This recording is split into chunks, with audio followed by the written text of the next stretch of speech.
Yn ystod y llynedd, bu bws Arfordir Llŷn yn enwedig 2 fws yn reolaidd rhwng Llanbedrog, Abersoch, Porthnaigol, Aberdaron, Porthor a Nefyn, rhwng Mai a Hydref. Mae'n cael ei gynnal gan grŵp trafnidiaeth gymunedol o ddrws i ddrws. Mae bws Arfordir Llŷn yn dilyn llwybr sy'n ategu'r gwasanaeth trafnidiaeth gyhoeddus gan alluogi pobl i gerdded llwybr yr arfordir gan adael i Caer.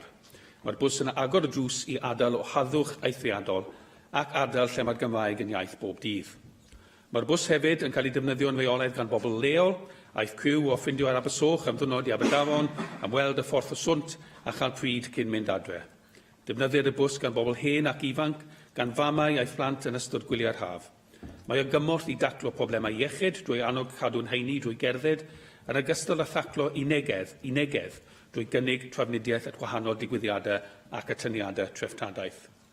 Cefais gyfle cyn y Nadolig i gwrdd y nifer o bobl ynghlwm a llwyddiant y cynllun yn Nefyn a chlywed gan fusnesau ac unigolion lleol sut y bu bws Arfordir Llŷn yn dod y bydd amgylcheddol, cymdeithasol ac economaidd i Benfyn Llŷn. Hoffwn ddiolch i'r gyrwyr, i'r gwirfoddolwyr a phawb fi'n cynnal y gwasanaeth hwn, ac yn wyneb ansicrwydd cyllid y gyfer y flwyddyn hon, hoffwn annog y Llywodraeth i gefnogi'r cyswllt pwysig hwn ym mhob ffordd bosib.